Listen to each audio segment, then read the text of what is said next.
Ladies and gentlemen, and welcome back to another episode of the Torque and Thrust Talk Show. I'm sorry, I know on TikTok things are a little, little whack, but we'll get that fixed up here in just a second. But welcome to episode number 6, to jingle or not to jingle. Today we are going to be hearing about some recent aviation, gaming, and transportation / automation news.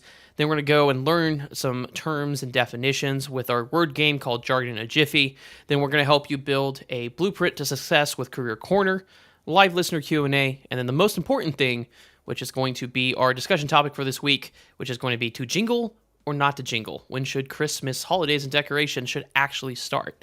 To help me with this day, joining me today is going to my fellow host, the fellow co-founder of the 3 Green Simulations Group and flight sim extraordinaire, none other than Tommy D from Level Flight Simulations. How's it going, Tommy? Good morning, Bill. Going great. How about yourself? Good morning, everybody. It's going good. How was your week this week, Tommy? Actually, this week's been pretty good.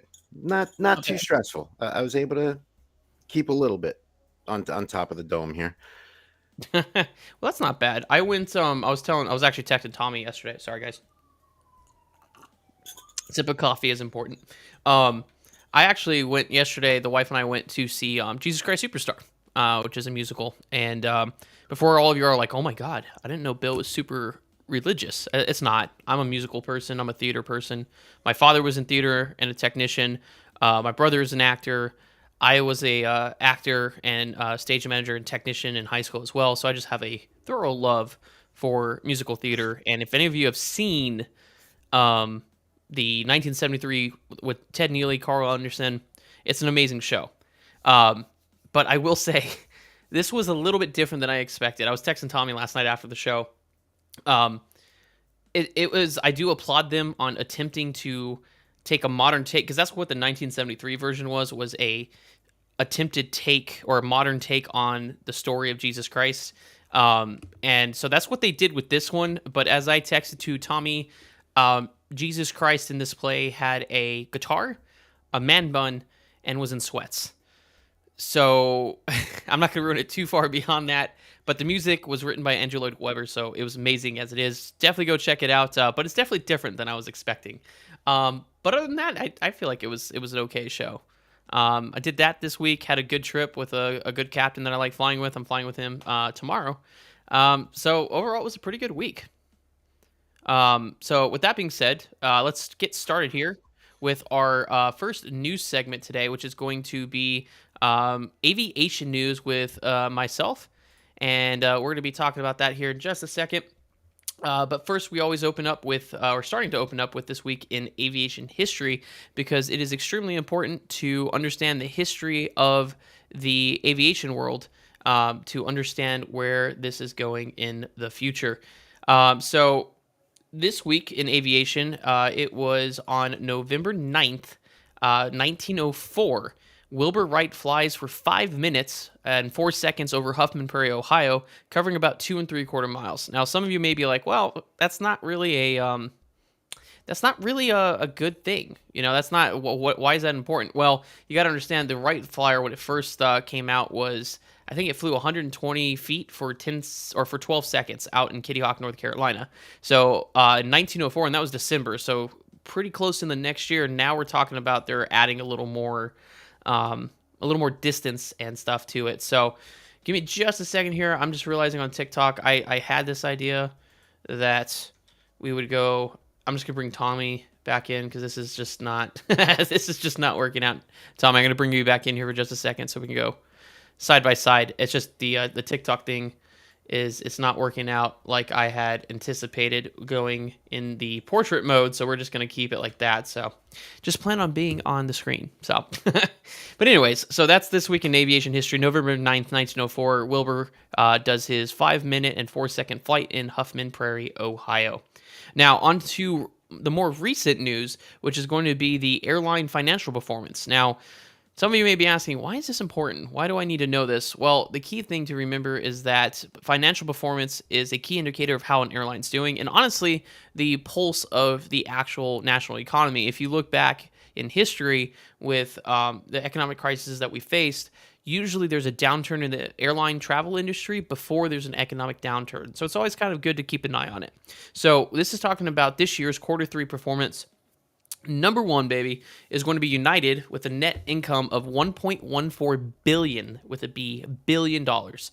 So net income is the income after, so there's revenue, which is how much money you make, then there's operating costs, right, which is the cost to produce a product, and then the net income is after you pay all your bills, how much you have left, what you're putting in the savings account, basically. So United comes in number one for quarter three with 1.14 billion, which is surprising because usually it's Delta. I hate to say it, but usually it's Delta that comes in higher than that.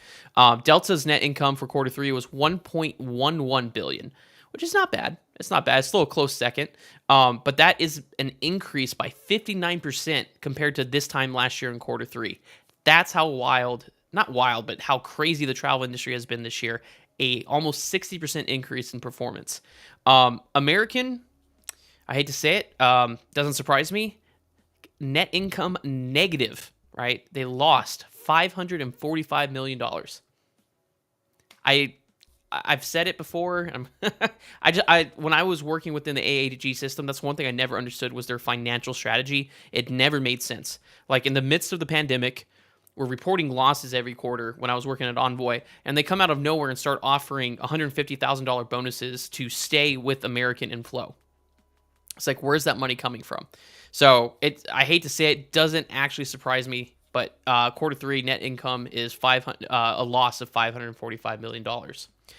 So American Airlines, of the three legacy, and when I say legacy, these are like the OG airlines that have the longest history. American is the only one that has reported a loss. Now, Southwest, I do consider a legacy in a sense because it's been around. It's one of the longest low-cost carriers out there.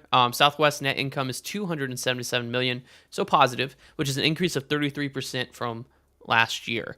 Now, you got to keep in mind, Southwest's product is a little bit different than the legacy carriers in the sense that it's kind of on the low-cost side, although it's become more of a hybrid to be able to compete with the legacies. But it was still reporting a $277 million increase. So overall, a very strong performance in the airline sector, minus American. I don't know if that has to do with like the pilot contract, but if you think about it in terms of reports too, United and Delta also had contracts go through in that quarter as well. So I'm not sure if that has anything to do with it, but hopefully American turns that around because that's interesting that everybody else is netting a really large income, but American is not. So, and that is all I have this week on aviation news. So I'll turn it over to Tommy to talk a little bit about, he's handling some gaming updates as well as, since Justin isn't with us today, Tommy is going to also be covering some automotive news. So Tommy, take it away.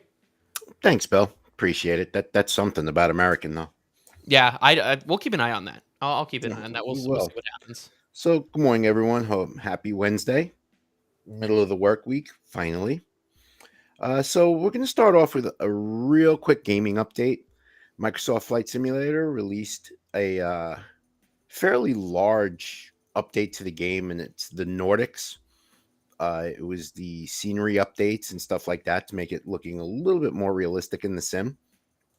I downloaded it, and in all honesty, I didn't look at it yet. I don't have any aircraft that are any remotely near the Nordic region of the world.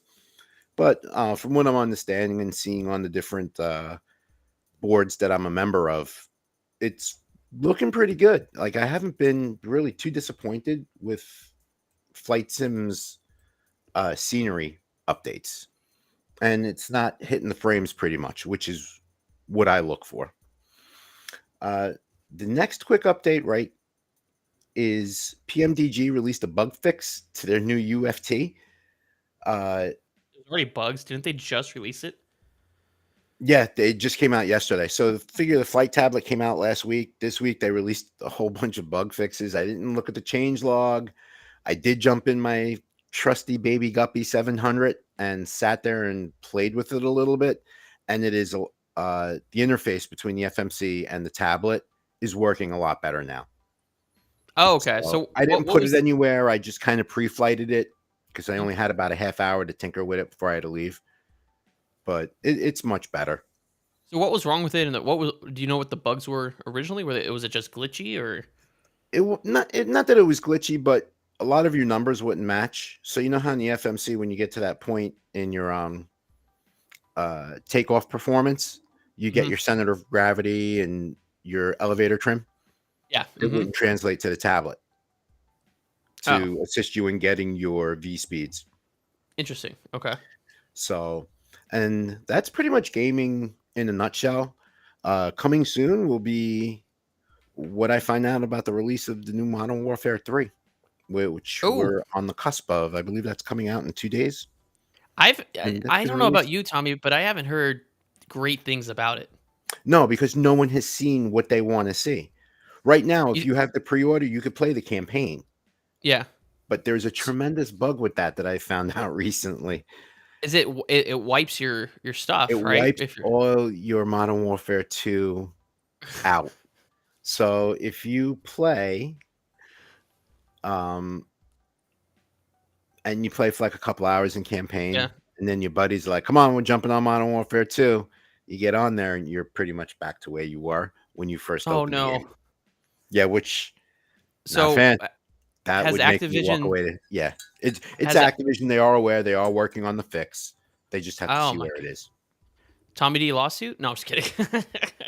Yeah. I just I don't understand. Okay, so that's the first time I heard about that bug, but I was talking more about a lot of people are bashing the campaign because they said the Hmm. campaign is just a bunch of reused maps and reused stories. That there's not a it's not a new game that we're playing. We're playing basically a remastered version for $70. Now, do you Yep. think, little point of discussion here? Do you think that's a marketing tool? You think Activision is like, well, we're not going to show you everything since it's the pre-release, or do you think Activision is just literally recycled Modern Warfare 3 and is basically giving us a $70 remastered version? Right now, my opinion is that they gave us a $70 remastered version, Okay. but we'll have to see what happens when the multiplayer comes out. And the big buzz is everybody with zombies. Remember, what was it? Call of Duty. One of the 2 billion different Yeah, one of those. Yeah, one of facets the of it series. had zombies, and it went crazy. Yeah. Mhm. And it was like zombies just took off. You Yeah. know, it's just what it is. Also, that's him. That this just popped into my mind. That's him. December 2nd is hosting a massive event. It's called Fly Over the Americas, Mhm. and there's a handful of airports in the United States where you're flying down to Brazil and a certain amount of airports in South America. Registration opens for that the 28th of this month. It'll be open Okay. from the 28th to the 30th, which I will be participating in and be I will be living it Okay. because Where are Vacuum you has gonna be been live? running a lot of Are, events. are you gonna be on Twitch? Or are you gonna be on YouTube? Where you doing that? All three. I'm All going to be three? on all three of my social media for that entire flight. By quick look, I already made out a flight plan for my Where? registration. Okay. So we're looking, it's going to be about a 4.5 hour day. Where you? Do you want to tell people where you're headed to, or do you want to wait for that as a surprise? I have to see what flight plan gets approved because when you register for a VATSIM event like across the pond east or across the pond west, Yeah. Mhm. you may very well get an email and be like, hey, you can't have this route. Choose another one. You have 24 hours to respond. Oh, And if okay. you don't Okay. respond, they cancel it. They give the slot to someone else. Oh, so There's even probably going to be at least so 2,000 even virtual pilots flying this. gotcha. So even Tommy doesn't know where he's going yet. No, I know I'm Okay. leaving the United States and flying south to South America. Just somewhere down That's there. yeah. It all depends on how they have their registration form filled out You should go to Keto. because That's uh, one. it is. It's going to be a good time, especially now. It's not so new anymore with the GPU. I have a lot of undiscovered area. Yeah, yeah, and that's one, man. You want to talk about a scenic flight? That's one of them. That is definitely one Yeah, of them. come over the mountains and stuff. Mm-hmm. Absolutely. Yeah, I'm Yes, gonna sir. I'm gonna be live, so I'm gonna not have too many high obstructions around my landing. Try to make it go as smooth as possible, but we'll see. I'll We'll set see. some alarm off on final. It's always an adventure. Yeah, we'll get the standard sync rate or the Tommy D too low. too low terrain or something like that. But I will be in the 738 for that. That I know for a fact. I'll be using the 738. Yeah, that's probably best for performance. I want to say when I went down there, we took a 700 is what we took down there.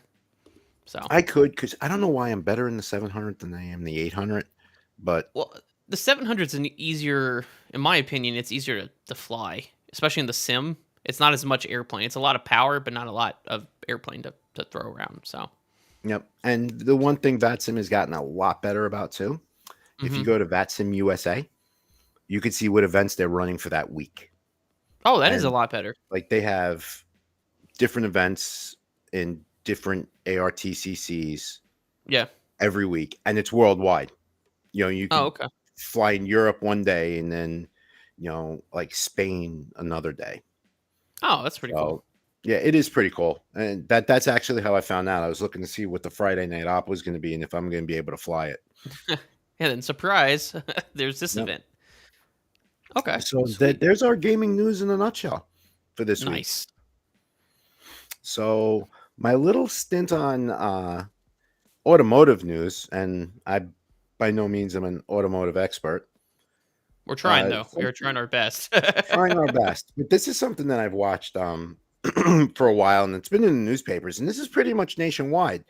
But some of the things that I read in this article, I kind of just shook my head and said, "Oh, that figures." So everybody's heard of the catalytic converter theft, Yeah. where people in the middle of the night, someone comes and just kind of takes it out. And come to find out, very early on when this started happening, it's because it holds precious metals. There's precious metals in the converter. It has hmm platinum, palladium, and rhodium. And to show you how precious some of these metals are, in 2019, rhodium was about 3 grand an ounce. Jeez. When it Okay. peaked in 2021, pandemic times, 26 grand An ounce? an Or wait, ounce. what was? Oh my goodness. Okay. Yep. Wow. And that's when you saw the spike in the catalytic converter thefts, right? Kind of makes sense. Precious metal prices go up. Yeah. Let's bring it.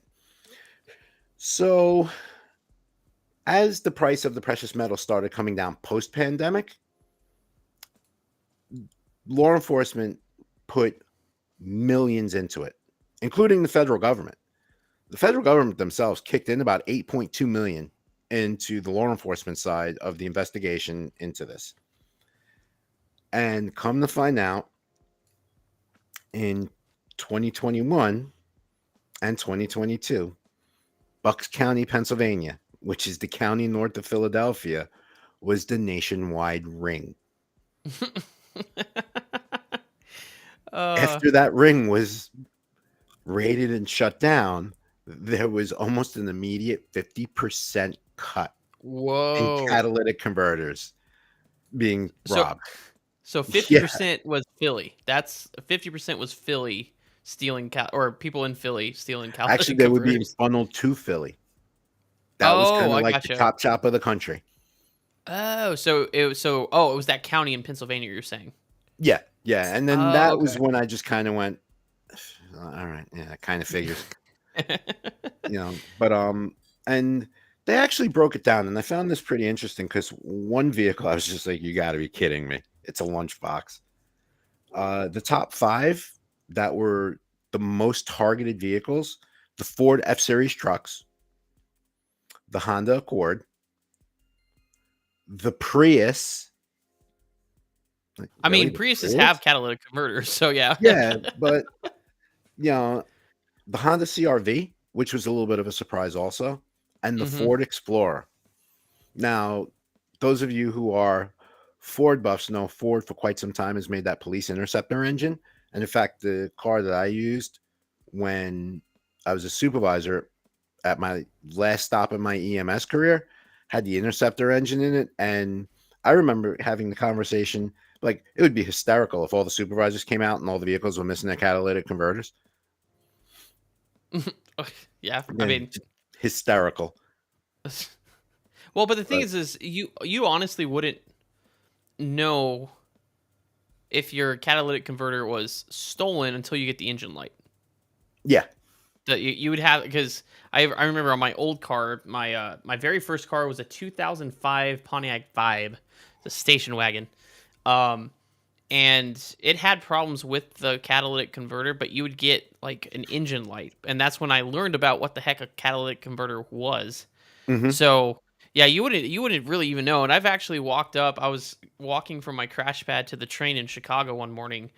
It was like 3:30 in the morning. I had such an early show, and I was walking to the train station, and I remember walking by this hotel and seeing an SUV parked up next to another SUV, and this guy is up underneath it, right? And it didn't click in my head. It was too early in the morning, so I was like probably about, I don't know, like 50 feet away. And I was like, "Is that your car?" And he like bangs his head to get out underneath it, and he goes, "Mind your business." And I said, "That's not your car, is it? Are you trying to steal a catalytic converter, bud?"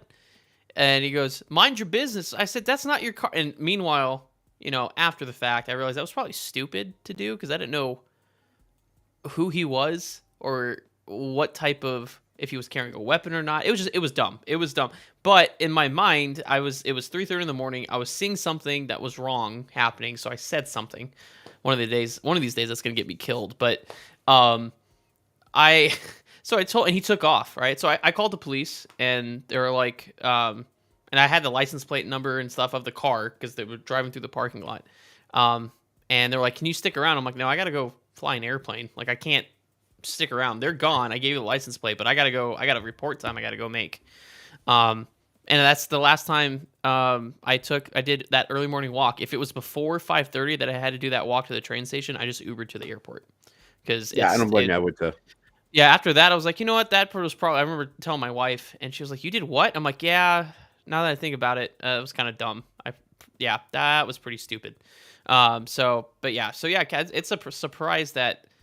Well, but it makes sense though that catalytic converters, when the price goes up for the metals, that the catalytic converters go up. My question is, the criminals that are doing this, is there like an app that's like, "Hey, the cost of this precious metal or rhodium or whatever it is this much today?" Like the stock market. Is there catalytic Yeah, you can converter just look theft on. stock market?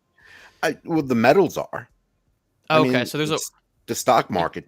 They'll trade oxygen if they get the chance to do that. You that's know. honestly, then that means those catalytic converter criminals are a lot smarter than I thought they were. 100%. I didn't think that's why they were. I honestly thought they were going to chop shops and just trying to sell the catalytic converters. I didn't realize it had to do with the metals that were in Yeah, them. they'll crack the shell, extract the metal, and either melt it down to make a small bar, Hmm. almost resembling like a gold bar, because they're what, Yeah. about that big now. Hmm. But as opposed to the Fort Knox gold bars. Oh, okay. But yeah, and they'll make a bar, and there's always a guy. There's I, always the guy. I And got a guy. yeah, I got a guy. I know a guy, and the metals would just go off, and it would just get dispersed. You're never going to go to the Interesting. same place twice. You're never going to make a Yeah. pattern Now as you. let me ask you a question, Tommy, because this is something I know. So growing up in El Paso, right, in Texas, everybody put their car in their garage, right? Like that's growing up, that was always the thing. Then I moved to where I am now, and nobody uses the garage. Like the wife and I in our neighborhood are one of the few people that actually put our cars in the garage.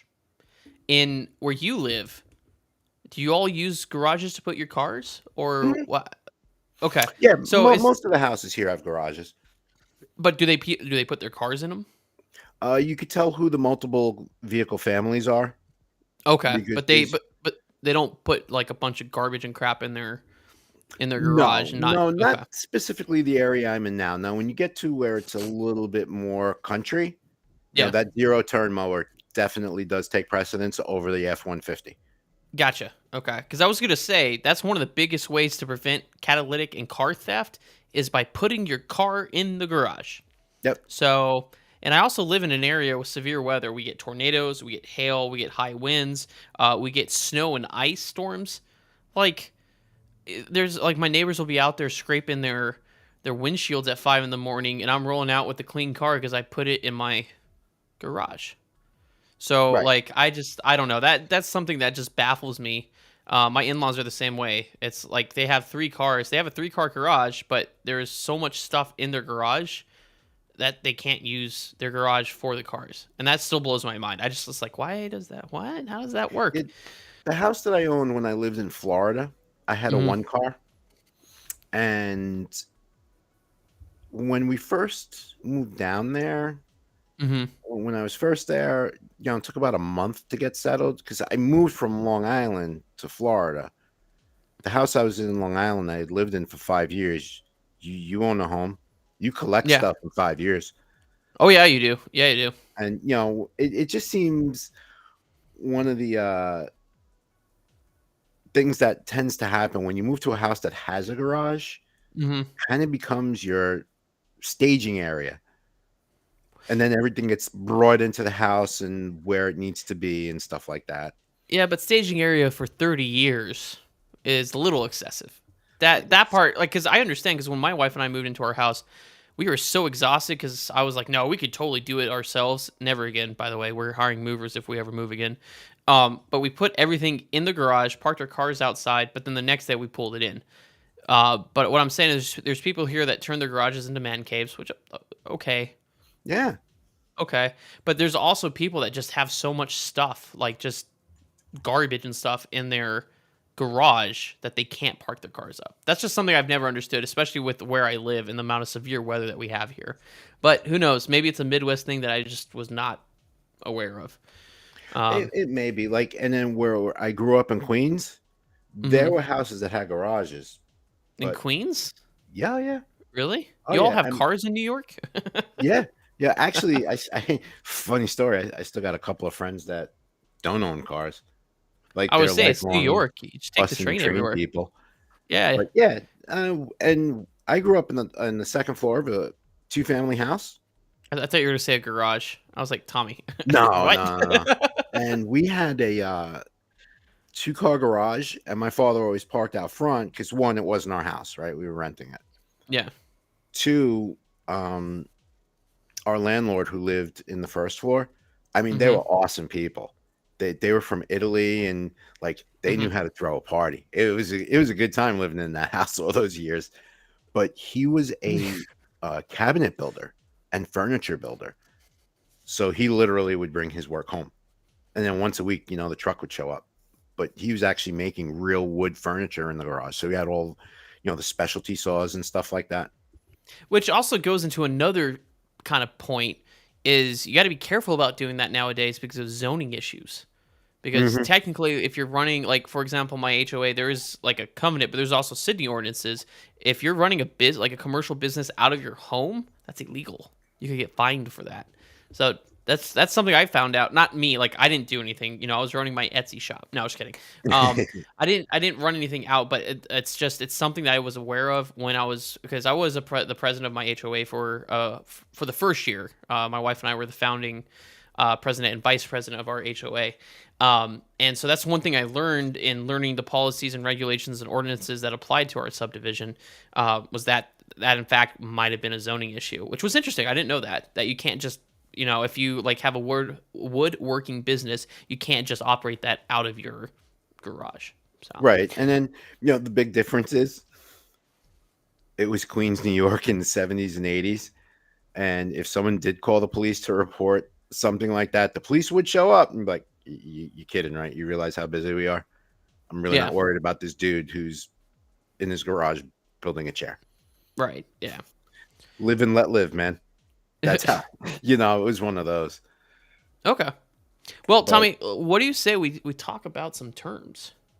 I am ready for my favorite part of the show. How about you explain to our friends here what jargon in the jiffy is? So Jargon in the Jiffy is hands down my favorite segment. I love every part of the show, but Jargon in the Jiffy is the best. So Jargon in the Jiffy takes the industry terms that you may hear, whether it's pilots, commercial drivers, EMTs, or safety specialists like Tommy, um, may use in our industry. You may hear them go, "Ooh." that sounds complicated, or ooh, that might be a little intimidating. So the point of jargon in the Jiffy is we take some of those terms in a game type format. For example, Tommy will go first. Tommy will say his term for today, and I'm going to do my best to try to guess with the sentence that he's going to use what that means. And then if I get it right or not, Tommy will explain what it means, and then I'll do the same thing with my industry. The whole point of jargon in the Jiffy is to inform you and educate you on the different terms that you may hear in our respective career fields. So it's a lot of fun because a lot of times it's hard because like Tommy's flight simmed with me. We talk so much, I may know a couple of things that he is talking about, but we're also very competitive people, especially when Justin's on here too. The three of us were, if I do say so myself, we are very intelligent people, and we're also very competitive. So we want to try to guess right, which makes it even more interesting. That's why I love this part of the show, because you learn something and it's also pretty fun. So with jargon in the Jiffy, Tommy, why don't you start us out? Okay, here goes. Let it begin. Because I know when I start thinking of my term for jargon in the Jiffy, I start Hmm. off with, how am I going to stump them this week? It's Yep. not coming up with the term. It's, all right, how am I going to get these guys? Yeah, I think of the sentence first, and I'm like, yeah, there's no way they're gonna get this. And then I use the word. I pick the word out of the sentence. I'm like, Hmm. okay, here we go. So this week, my term is staged out. Okay. And uh, my sentence is, you know, this just ain't looking it right. Tell them we're going to stage it out. What's not looking right? A scene. It's not looking Scene. right. Okay. We're going I'll to say I got stage it a out. little little more context. We're gonna stage it out. Doesn't look right. We're gonna stage it out. Is that like I feel like that's like a stakeout. It's like you're gonna hang back and wait to go in to make sure it's secure before you guys head in.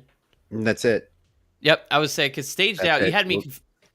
I can see where that was tricky though, because it was. I was thinking like because anytime I hear like stage the buses or stage the paramedics, it's when they want them off site until it's secure and then bring them Mhm. in. Okay, yeah, staged out, and then you. So I was like, wait a second, what? So you almost got me there. Almost got me there. But is that what it is? So basically, it's just it's That's it. like Yeah. Now, just hang when I out. was working in New York, it was up to the crew Okay. to stage it out. So, And would you call law enforcement then? So if you're staging out, is it law enforcement instructing you to stage out, or it's like, hey, this looks a little sketchy. Let's stage out and let's call in law enforcement to handle it. either or.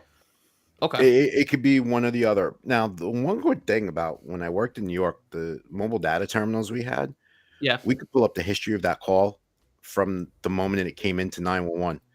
Okay. So we knew what police cars were going.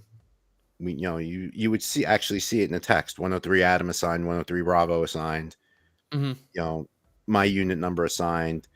And then you see actual text messages. And it was the first of the instant messaging. You Oh, would okay. see 2PD. It would be TOPD, unit such and such, staged, and their location, awaiting Okay. arrival. So, Gotcha. and then the police dispatchers would relay that to the cops that were coming in. So they knew Okay. we were there, but they knew we weren't going to go in without them. And Gotcha. Okay. generally, in all honesty, once we saw the first couple radio cars pull up, we would go in I because gotcha. in New York, 2 radio cars, that's 4 officers. Every place else I worked, 2 radio cars, 2 officers. Yeah, they And by ride radio single. cars, Tommy is referring to police cars. Police That's old cars. school. Yep. That's old school. Radio car. The reason they call them radio cars is because back in the day, they didn't always carry radios, or they were on a foot beat, so they didn't have any radios. But radio cars came about when they installed radios and they were driving around with them, right? Yep. And Yeah. they wouldn't have to stop every couple blocks and get on the old bullhorn on the telephone Bull. poles. Yep. To talk to somebody. Yep.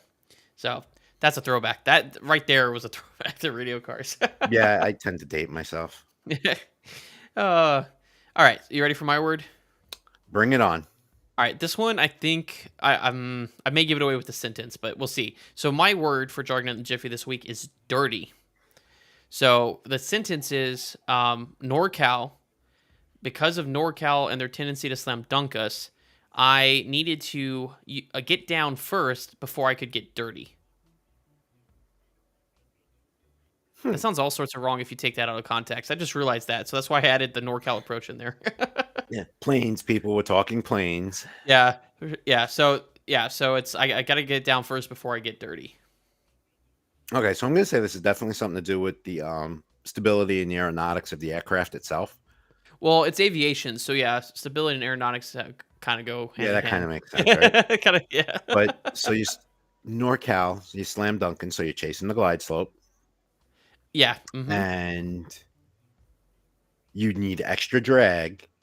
So I think coming down dirty in an aircraft means you're throwing spoilers out, flaps down, anything that'll give you drag to slow that aircraft, resulting in it being a little bit unstable.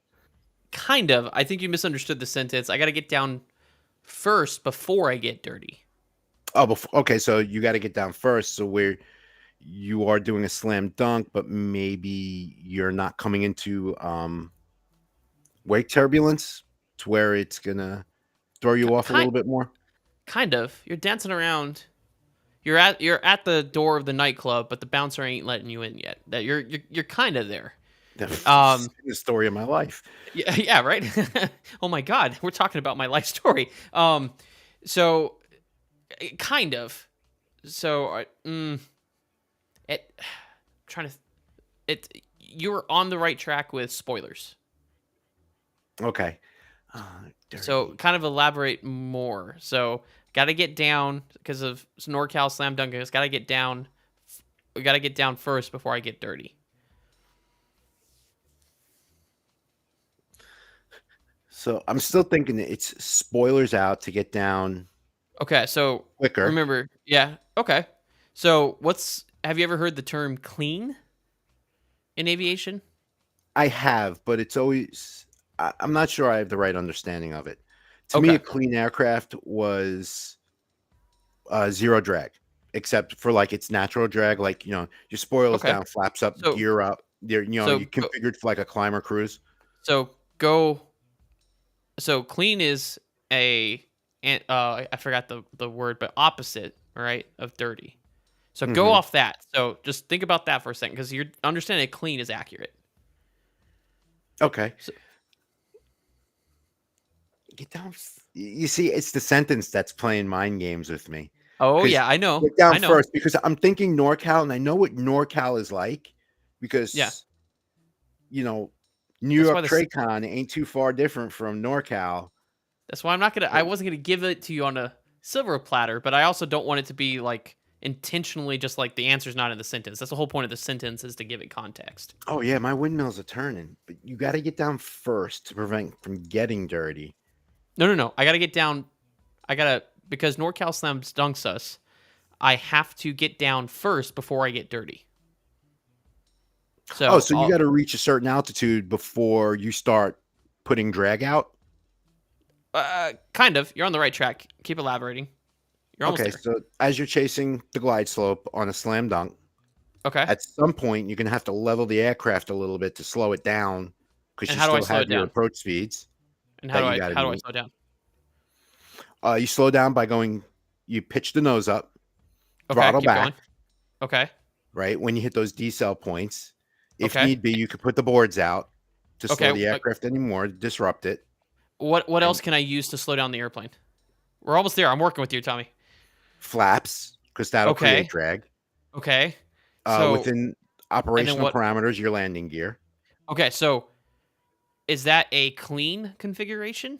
No, If I that's have a the gear dirty and flaps on? configuration because you're There not we slowing. go. All Ding, ding, right, ding, there ding, we go. ding. There we go. It took a little bit. Tommy and I had to take an adventure down memory lane in NorCal, but Well, you see, there and I we go. appreciate that because I'm learning. Because when you Yeah. think of a clean So, aircraft, it's actually very easy to understand it.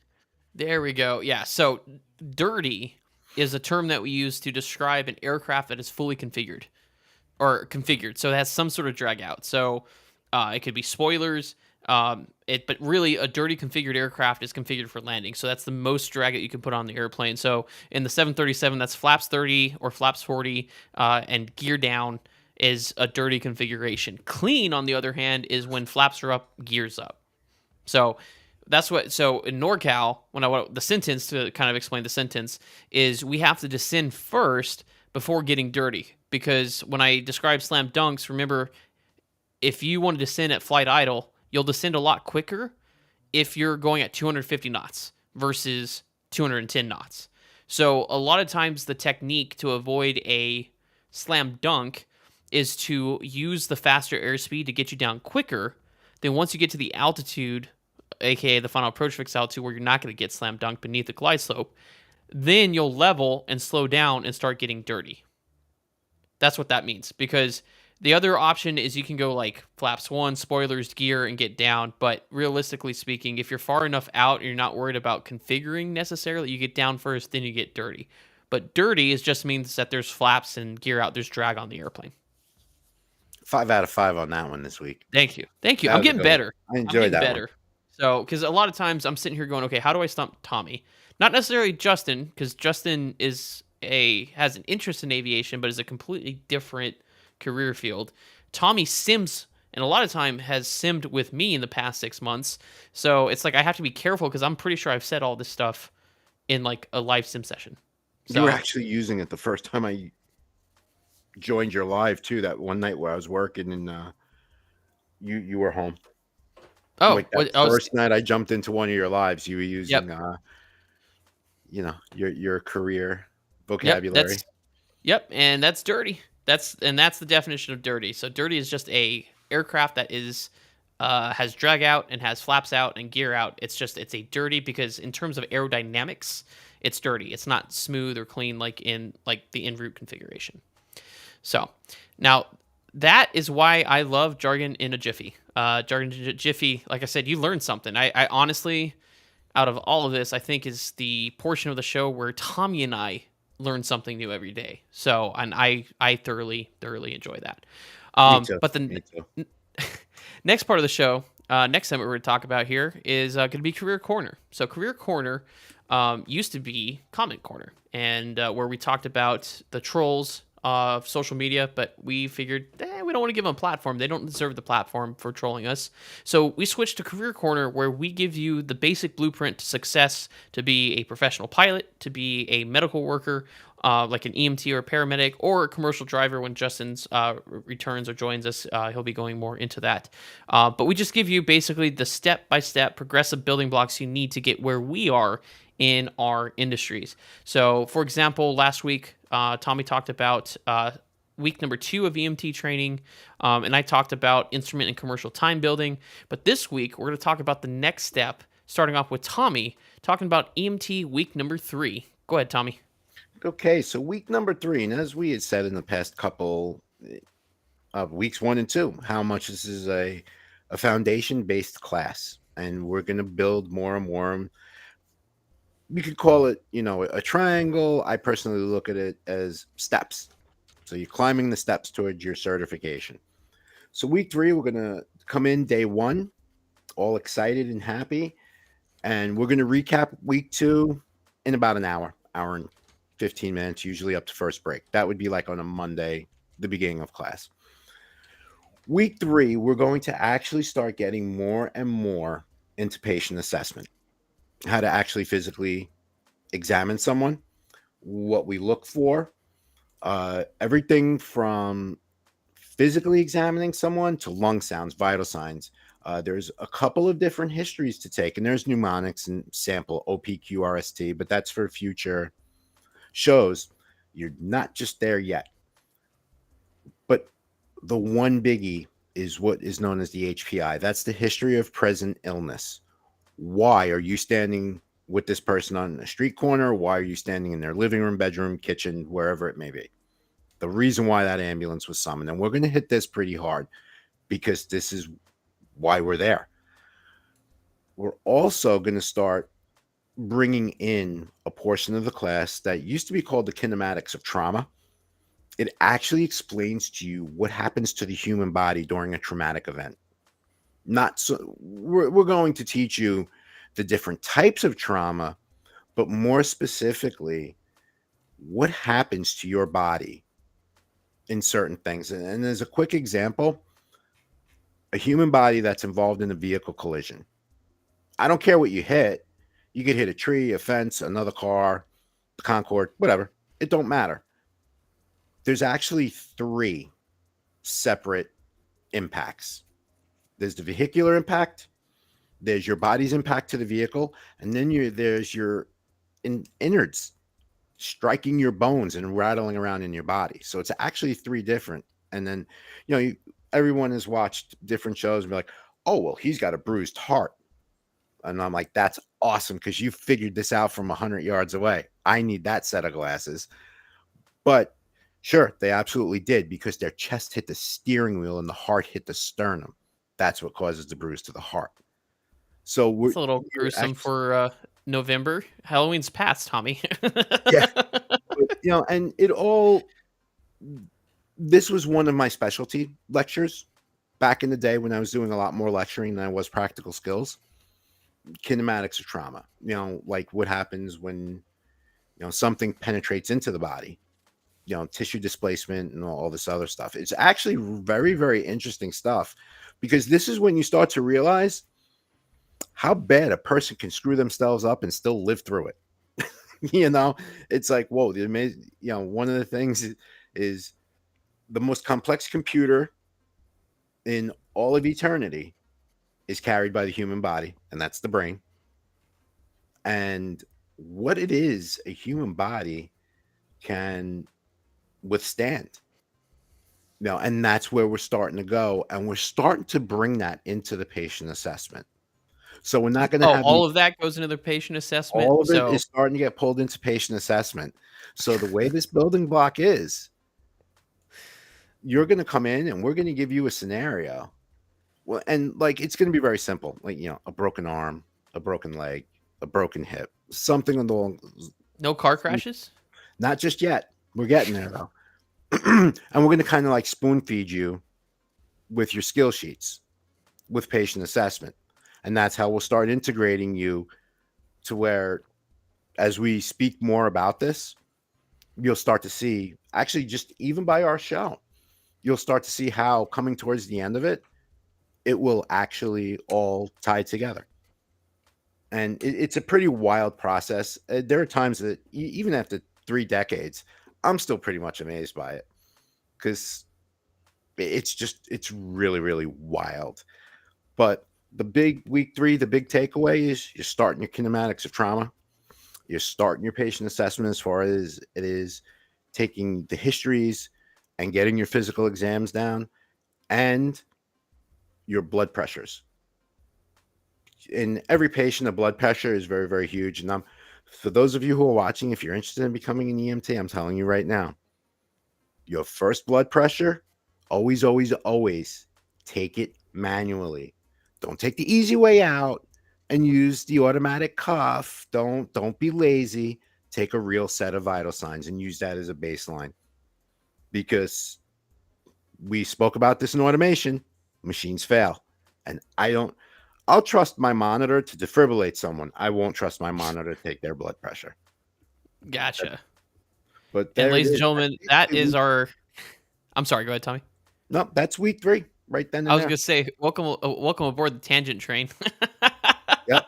No, I'm nope, I'm not really today. bad with it too. That's something It is. Tommy and I and Justin, we set goals at the end of each episode. Speaking of a tangent, I'm going off on one, and that's one thing that we're trying to work on is trying not to go on a tangent train too hard. So that's something that we're keeping each other honest on. But okay, so EMT And week 3 is just it's actually getting into this like starting to you're care starting for to get patients. into the nitty-gritty. Absolutely. And So nothing, not to go off on a tangent, but just as a quick point of fact, there's no hypocrisy here because if you guys can see us gaming, the same exact thing happens. oh my god. All right, yeah, we go off a lot of times we're not even talking about the gaming because the consistency with us, like dying in Modern Warfare, it's happening all the time. Right. But yeah, we Nickel. go off on so many tangents. But okay, so week 1 is all the dry stuff, right? Mm-hmm. All the All the legality legalities. stuff, liability stuff like that. Week 2, remind me what that was? Was that All assess right. So or week 2 is basically an entire week of basically you get like a big overview of what's lying for you mhm. throughout the course. We'll Okay. actually break it down module by module, and it will start with us doing basically a big round table Mhm. with patient assessment. And you can hear me say this a billion times because without Mhm. all the skills that EMTs and medics do, the Mhm. hardest one to actually grasp is patient assessment, Okay. And so that's why especially you for the testing purposes.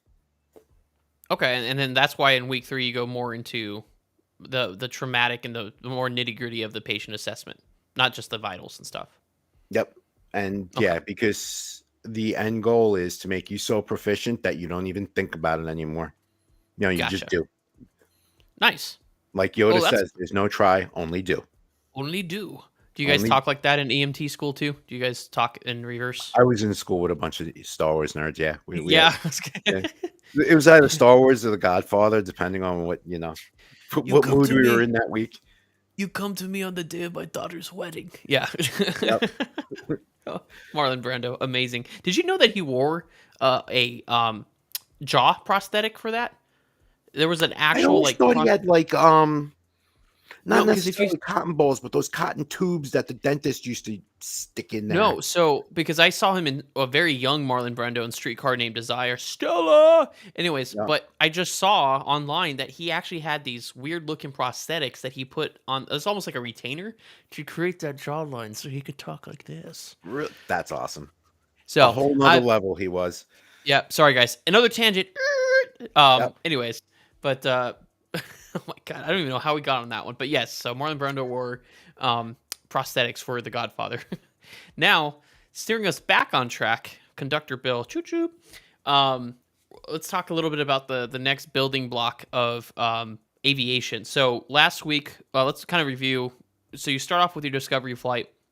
Step number 1 is going to be your private pilot, or step 1 is your discovery flight. Step 2 is your private pilot lessons. Step 3 is your instrument rating or your commercial time building. Sometimes they go hand in hand. So now we are on step number 4, which is going to be your actual commercial either single engine or multi engine.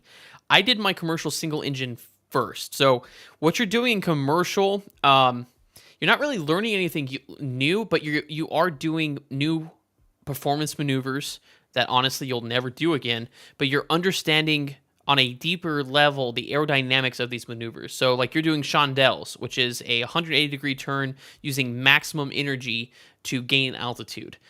So basically you do this 180-degree turn as you're pulling up full power, and by the time you get to that 180-degree mark, so that full or that 180 turn, you should have the stall warning horn going off. It's the basically the parameters. Then you have my least favorite of all time, lazy eights, which is once again energy control. I absolutely hate lazy eights, but luckily I've never had to do a lazy eight in a transport category airplane. It's once again, it's more theoretical understanding of the airplane. You're fine tuning what you're doing, and also commercial standards are a little more restrictive than your private pilot ones. So let's say on your private pilot, your steep turns are plus or minus 100 feet is the testing requirement.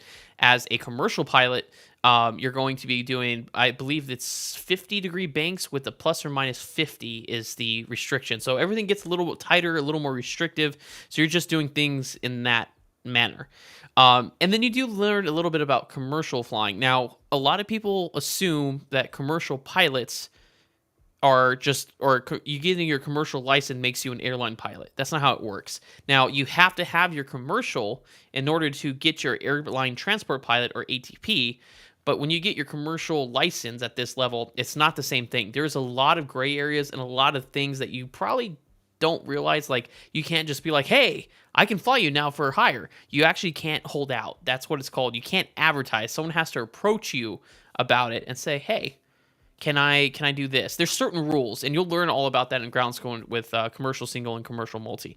Commercial single, obviously, you're talking about a single engine. Multi engine is you're flying your first multi engine or piston. I was into Seminole, but I actually did my single engine first. Here's why: to be a certified flight instructor, most people start off with just your CFI, which is your certified flight instructor, and your certified flight instructor instrument.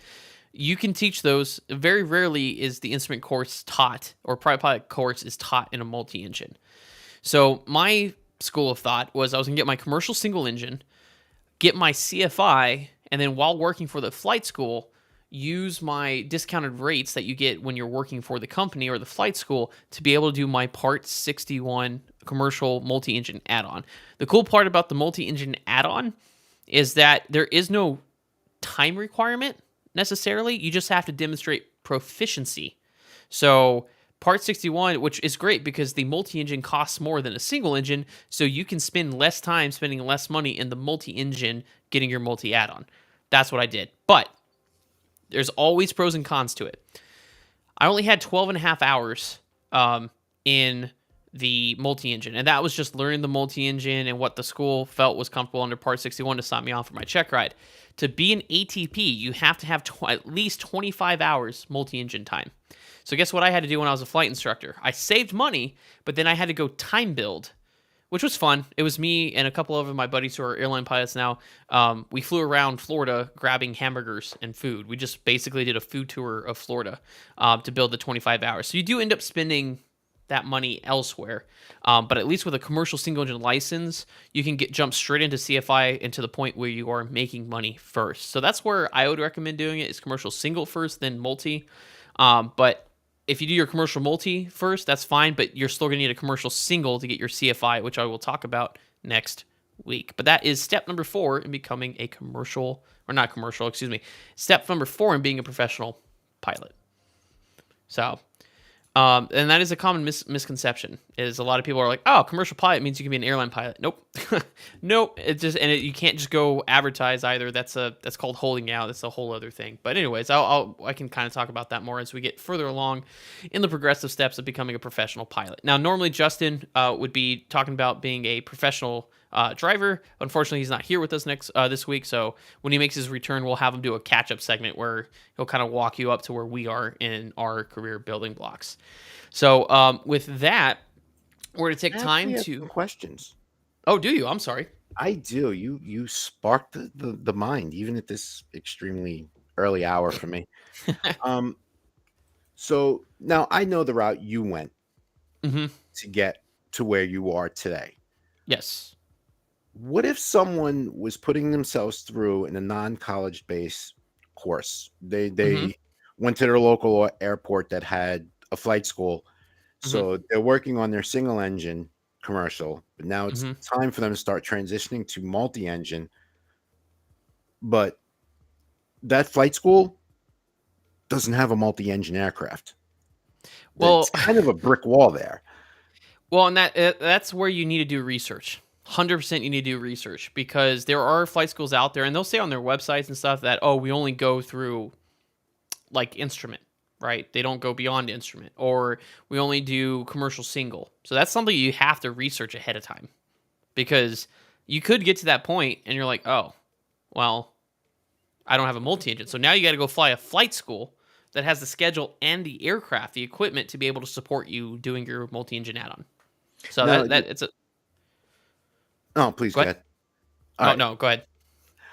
Is it possible that like flight schools have agreements with one another that say, listen, Not necessarily. Not necessarily. They might, but what I would suggest for the least amount of headache and stress is go to a flight school that has all the way through CFI if you can find it. CFI, CFII. Which CFI is not a hard course to teach, because as a certified flight instructor, you're automatically allowed to teach another CFI. So it's not that hard. And actually, I'll take that back. I'll do some research on it. I can't remember. There might be a requirement to be able to teach another CFI. I'll have to look that up. But bottom line is, it's easier to teach a CFI than finding a multi-engine course. So the catch-all or the solve-all for that was just find a flight school that goes all the way through. Most flight schools have that program all the way through, at least multi-engine commercial. You may have to go somewhere else for your CFI, but it's more of a headache if you're trying to switch schools. You're going to get a new instructor. You're going to have to learn a new school while on top of learning how to do multi-engine. It's just a headache waiting to happen. Sounds like it. And yeah, personally, if I had to build time in the multi-engine around the state of Florida, I can't think of a better way than to do a food crawl. Oh yeah, that's all I did. I went to Albert Whitted Field in Tampa. It's called the Hangar. There's another one in, I think it's St. Augustine, or maybe Ormond Beach, just north of Daytona. I'm not going to say the name.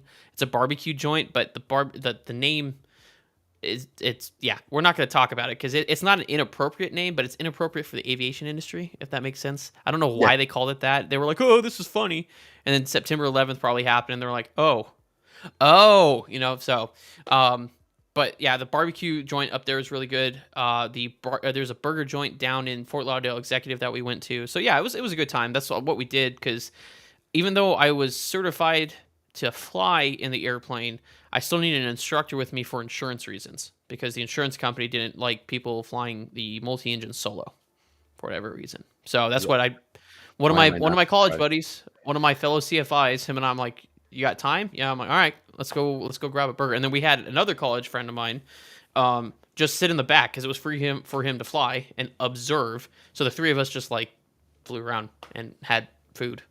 So it is fun. Nice. It is a good time, but it was like an extra 4 grand to time build. So I there's a believe it. 4 grand hamburgers all around the state of Florida. So all right, so that will segue into us. Unless Tommy has any more questions, I don't want to step on you No, I'm again. good now. I'm good now Okay. because I'm only going as far as instrument. So Yeah. All right, so now we're going to transition into our Q&A segment. This is where our viewers get a chance to ask us questions live for us to answer.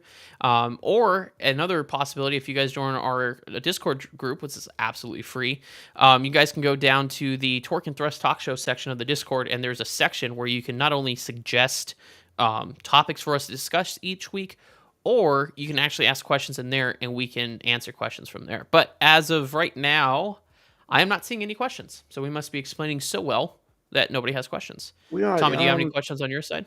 no questions, but I'm gonna try and find a school that has a cheaper plan like a Technum, and usually you'll find that for under $200 per hour. Wait, did someone say that, or are Hmm. you saying that? I'm confused. No, one of my viewers. Oh, That that okay. that he's chit chatting with me through, but How dare you have a social life during the live stream? No, I'm just kidding. right, I'm Yeah, no, multitasking like mad here. yeah, no, me too. You guys should see my computer screen. It is like lit up with different screens and stuff. I can't wait until I get a second monitor. I think I But have as many windows open as when we do shared cockpit. yeah, and I remember I counted for shared flight deck when we were doing those streams. What was it? 15 windows is what I counted on my. I had 15 programs running Yeah, at once to make that we happen. had 26 combined. Yeah. Oh my god, yeah. So that's a whole other headache. But yeah, so feel free, guys, in the future to go down Q&A. You can be in TikTok Live and put it in the chat if you guys have any questions. You guys can go in the Discord server, etc. And that's where we get information for this segment. Don't and feel free to ask any question you want. That's why that's there. But with that, let's transition to what the important controversial topic of this week. Last week was actually a pretty serious one. We talked about healthcare and mental health care in our respective industries, which was important because Horizon 2059 had just happened, and mental health is a huge and important topic to talk about. I posted a highlight video on my TikTok page, and obviously the full version is available on YouTube under the live stream. So if you guys want to get the full topic, or if you just want to listen to it, part 2 on Spotify is just the discussion topic as well. So feel free to check that out from last week. But this week, controversial, but a little more lighthearted, I would say. The name of the episode is To Jingle or Not to Jingle, and that is for our discussion topic, which is when do you think that Christmas celebrations or decorations should start? And Tommy, did you want to start this one? Sure. Do you have an opinion? I do. Let us have it, I Tommy. have a medium strong opinion on this. Okay, so Um, talk me through it. so one of the most famous things in my motherland state that everyone has seen on TV across the country has been the Rockefeller Center So tree. true. Yep, I was watching it Um, yesterday. she came down from Vestal, New York, and arrived down Hmm. there. Was it 2 days ago? I believe the truck pulled in and they started prepping it. And I saw it last year when I was overnighting in New York. We stay a Yep. couple blocks from Rockefeller. Yeah, and it's pretty wild, to watch the whole process. Which, by the way, a lot of people don't know, but I'm sure a lot of people do know. At the end of the season, that tree goes to Habitat for Humanity, so it becomes Wow. houses at the end of the season, and it's everything to do with that tree is 100% donation. Like That's that awesome. tree this year came from Vestal, New York. There have been many years where the trees come from Pennsylvania, and usually it's a spruce or something along those lines. Not spruce. It's Evergreen? escaping me. I would say it has to be an evergreen to be a Christmas tree. Yep, it's a big, yeah, and Pine tree. um, they're already looking for next year's tree. Well, I mean, they have to grow that. They have to Yep, grow the monster. Yeah. yep, and it's 100% donated. And then, So, kind of going off and staying on track here, it is currently November 8th, right? We haven't even gotten past Thanksgiving, and the Rockefeller tree is already in Rockefeller Plaza. mhm, So, what's because your it thoughts takes on them that? forever to get it leveled and Oh, secure enough to where they could start decorating it. okay. She But won't is be it lit too until, early? yeah, like the first week of December, I Oh, believe. okay. It's a national holiday for a New York City kid, so I believe it's the 5th that they're lighting it. Okay. But my thing is the Christmas season for me does Mm-hmm. not start Lay it out, until Tommy. noon Thanksgiving Day. Noon. That is Till noon on oddly Thanksgiving specific. Day, and here is my reasoning for it. I was not expecting that. Go ahead, Tommy. I base this on the What? Macy's Thanksgiving Day parade. That parade runs from 9 until noon. Now, give or take 5 minutes, but Okay. the end of the parade is Herald Square in front of Macy's, right? For the Rockefellers. Yeah. Yeah.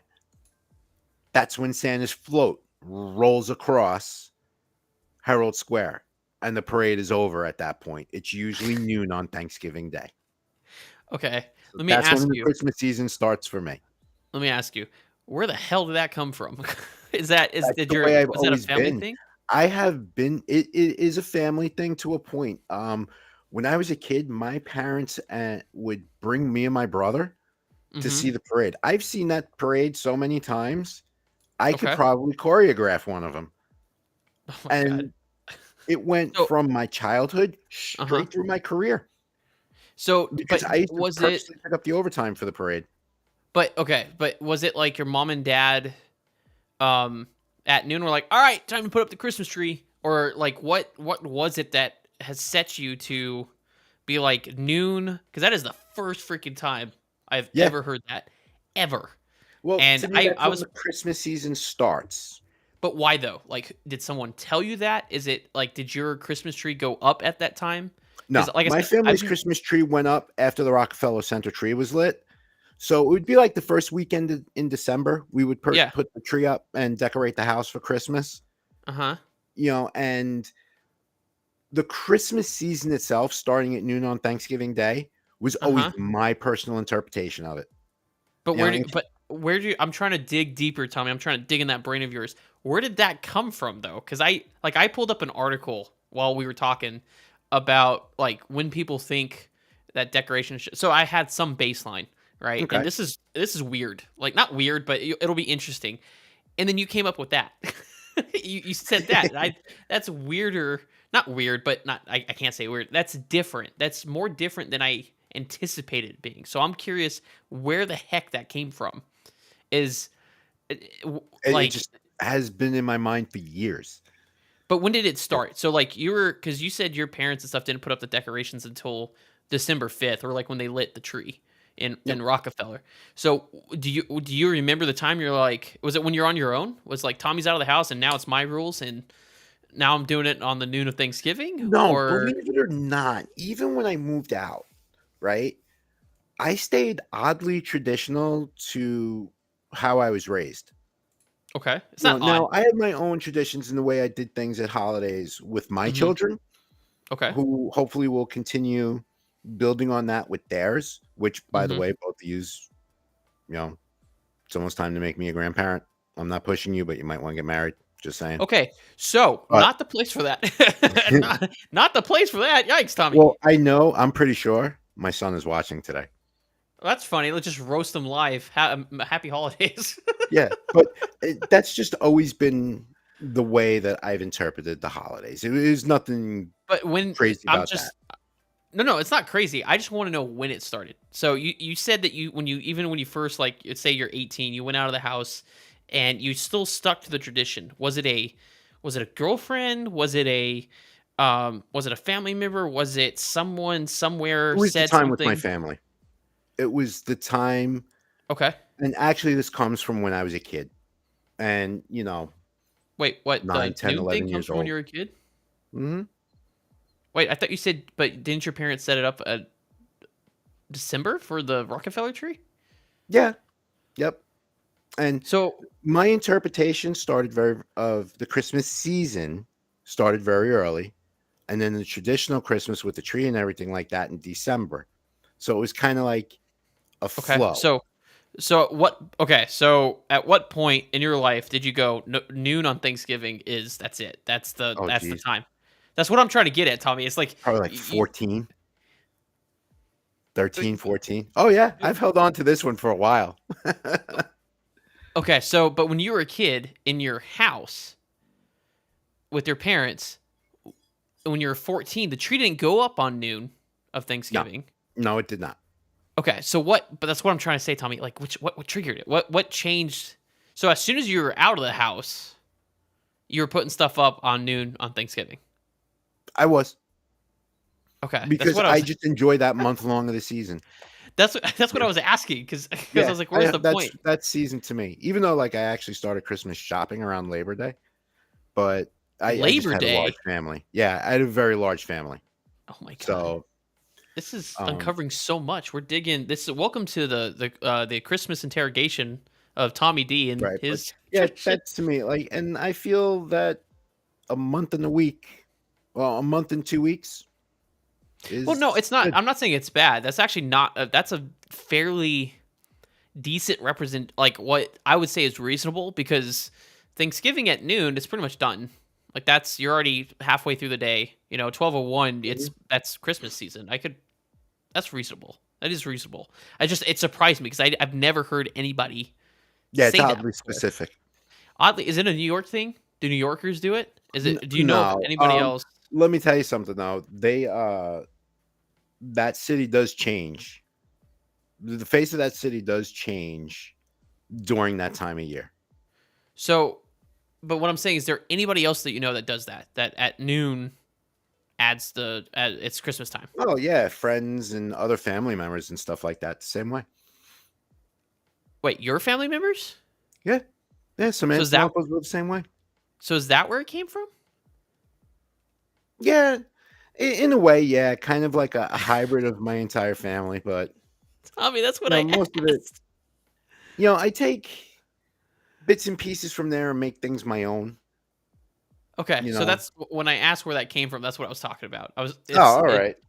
I learned that from my aunts and uncles used to do it, so I like that tradition. So when I moved out of the house, I started doing it that way. That was the that was the answer. Not just like Tommy just came up with this wild idea of doing noon Thanksgiving, and it just started out of nowhere. Nah, nah. That actual thing came from the years of watching the parade and Okay. just watching Santa roll right across Herald Square at noon. Gotcha. Okay, and I will say that is one of the more reasonable answers I have heard. Okay, so it's not bad. I was just curious where it came from, and you kind of danced around. I was like, Tommy, what? Where did this come from? It's not like you woke up one day and was like, you know what? Christmas starts at noon. Like that's, but at least I know I can text you or Happy Christmas or Merry Christmas on Thanksgiving at noon without you getting upset that it's not December yet. Right, because believe it or not, I was at Lowe's over the weekend, and they're Oh, all decked out already. yeah, that's something I'm going to talk about. So with me, I'm a very, and maybe this is the pie in me. I am very. It's based off the calendar. All right. So, for example, you don't put up Halloween decorations until October, right? You don't pull up fall decorations until September 16th because that's the official start of the fall. This is a discussion I have with my wife every single year because, like last year, I come home and it's like July 28th and I'm seeing our inside Halloween decorations start going up. And I said, no, no, no, no, no, no. No, you can't just blur this all together. So, and she was like, yeah. And then so every time I would come home, there would be like a new indoor decoration up. So what I started doing is I would take the Halloween decorations and hide them until October. So my wife didn't know where they were. It was a fun little game. Sounds toxic, but it was all in good fun. Um, but but I told her it's like September 16th you can do fall stuff, right? Like Hobby Lobby, they don't do the Halloween stuff, but Hobby Lobby has a lot of cool fall stuff. So September 16th. And then Halloween is October 1st to October 31st, right? That's my month. That's my jam. I love Halloween. And then November 1st to November 31st for me is Thanksgiving. It's all about Thanksgiving. It's more fall. It's the time you go to the corn mazes and stuff like that. And then for me, Christmas stuff, December 1st. That is the earliest I want to see Christmas stuff. That's me personally. I don't understand. Maybe it's because I've never thought about like after one holiday, it's immediately the next one. You know what I mean? I've always been like December is the holiday month. Um, but I did find some articles. This is interesting. So we have people out there that November 1st, right? The Christmas tree's going up, which I don't understand. I really don't understand. My wife wanted to put up the Christmas tree before Halloween, and I was like, absolutely not. I am not having the trick-or-treaters Oof. open the door and there's a Christmas tree behind me. No. So, but November 1st, it went up. It went up. So obviously I'm not the one in charge in our household, obviously, but, so that went up. But this article, this is from the UK, and there's a couple other one called Southern Living, which is another, article, like home decorating article from the United States. Um, Technically speaking, according to this, a lot of people put up straight up after Halloween, which I don't agree with. But a lot of the people, like the proper time to put Christmas decorations up has to be based off, I guess, the Advent calendar is what it's saying. So the fourth Sunday, and I'm sorry, I know I was talking about Jesus Christ Superstar at the beginning of this, and now I'm talking about Advent calendar. This does not have anything to do with religion. I'm just reading off an article. But the Advent calendar, says that like an Advent candle and wreath should be put up, which is kind of like your tree, the fourth Sunday prior to Christmas. So this year, that's Sunday, December 3rd, 2023, is according to this, and I've saw a couple articles with this, that's the earliest that it should be put up. And then the latest it should be taken down is January 6th, which it's an odd day, but that's what like the social norm is apparently, because apparently after that you get ridiculed socially for keeping Christmas decorations up. But me personally, I am a December 1st through December 31st type of guy. I don't like, the Christmas, sometimes it takes a little bit for the Christmas decorations to come down. I understand that.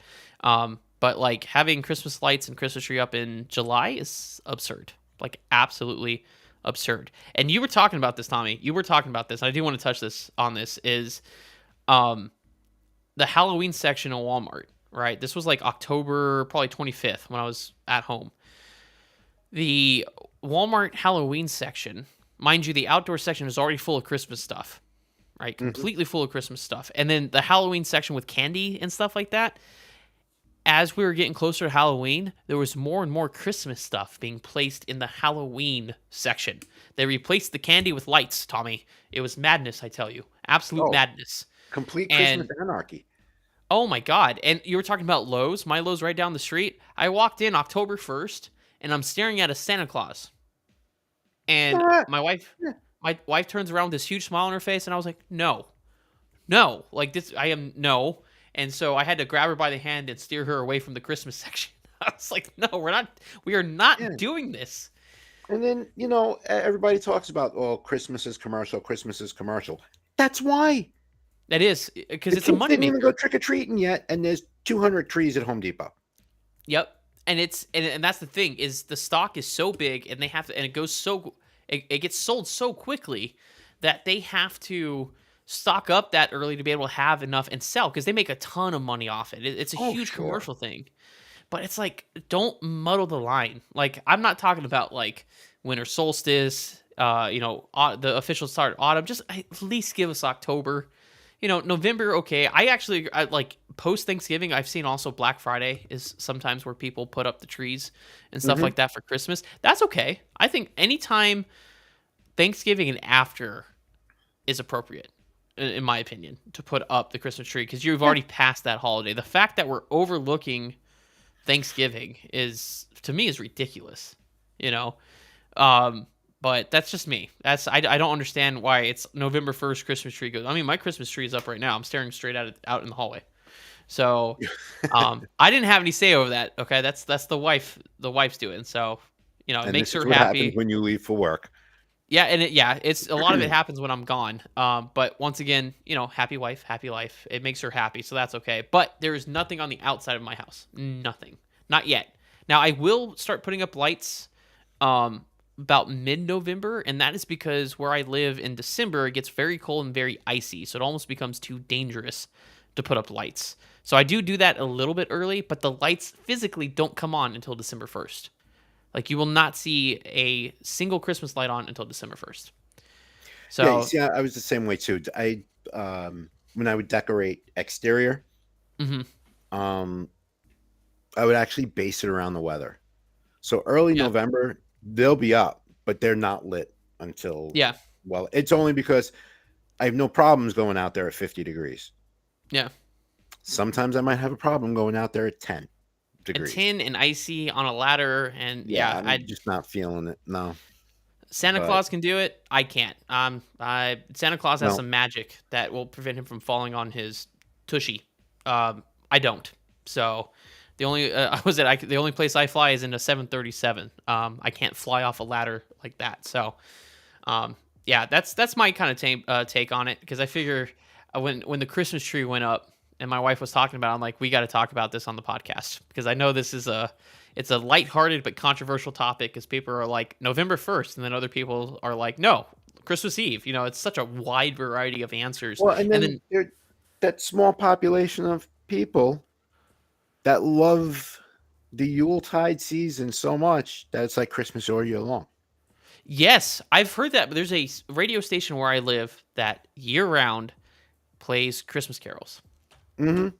And my wife has it on preset, but it's just she probably listens when I'm not in the car. But yeah, it's wild. This is something I'm not. I personally don't like muddling because then eventually what's going to happen is it's just going to turn into just kind of a mush. It's going to be a year round Christmas, which is not bad because people are generally better human beings around Christmas time. But it's just like I don't want Halloween to be a spooky Christmas. You know what I mean? Like Nightmare Before Christmas type stuff, which we'll talk about later on because Nightmare Before Christmas, another controversial topic. Is it a Halloween movie or is it a Christmas movie? Um, but it's just one of those things. Like I don't want it to become muddled. I like having the three separate holidays to look forward to because if you think about it, after Christmas, I think we have pretty much spring break, and that's it. That's like the biggest thing, and that's more of when you're in school Yeah. as a spring break because adults we don't get spring break. That's not really a thing. No, I tried. So Every time I tried it, I failed.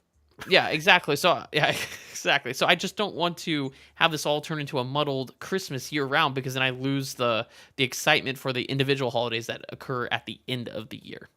Yep. But that's my 2 cents. That's my two That cents. that's So exactly it. But I mean, this Christmas is Christmas. Celebrate it the way you want. That's just my take on it. yeah, You if know, you guys want to do year round Christmas, then do it. Like nobody have can at it. stop you.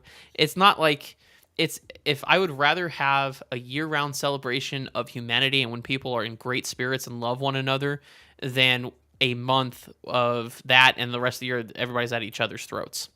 Yeah. So it's like kind of pick your poison there. But celebrate it when you want to celebrate it. But in the opinion of this podcast, I would say the earliest, based off what we were talking about, the earliest that we would say you could hang up lights is noon on Thanksgiving or put up Yep. Christmas That's it. decorations. Would you That is agree? the I opinion I, of I this think pod.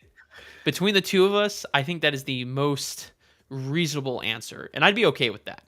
If you're one of the people that are putting it up in July, let's have a talk about it. Yeah. let us Yeah. I know. mean, Let us unless know you what live in you. like Anchorage, because Yeah, it that's tends true. to get a little chilly. So Yeah, I that's get it. true. Yeah, so if you guys have an opinion, when do you guys put up your all's tree? Leave us a comment below or comment on our social media page. It's something we can talk about. I've multi. Oh, go for it. Let's talk about it. Oh, Let's my talk about it. chat blew up with this one. What are So, they saying? They're probably like, Bill's so Mr. wrong. Mr. Hit, former, after Thanksgiving, anything before that is a sin. We won't discuss that here. Our friend from last week, uh, Oh, I'm not reading. I can't read that one. I'll get in trouble. Franco, and you Yeah. know what? I this goes right along what we were talking about. Franco in his house, it goes up on the 1st and it comes down the 2nd of January. Okay. And my Okay. friend Yeah. Lupe from work, who's been Mhm. in on all of our podcasts, and I'm going to rib him about this at work tonight. It goes up on Black Friday and it'll come down sometime before Valentine's Day. Okay, that's a fair, but see, that's the thing. Depending on where you live, that's fair because sometimes January and February are the coldest months, and it's so dangerous to get up on a ladder and try to take stuff down. Oh, I know it's cold where Lupe Yep. lives. He literally lives about 15 minutes from me. There you go. And see, that's okay because I have left my lights up until Valentine's before, but that was during Snowmageddon in 2019. So Hmm. I understand that. I think that's a fair point. Yeah. Was he the last one? Anybody Um, else have any opinions? no, that was my chat. But the second that we started talking about this, boom. Vroom. Yeah, I had a bunch of people kind of pop in, but nobody's really saying anything on my side. So, but that is like I said. So the consensus of this podcast, Tommy and I, because Justin's not here, so he doesn't get a say, is that it's Thanksgiving at noon would probably be the earliest that we would say is okay to put up decorations and stuff for Christmas. But like I said, if you disagree, let us know in the comments. We'll talk about it next episode. Yeah.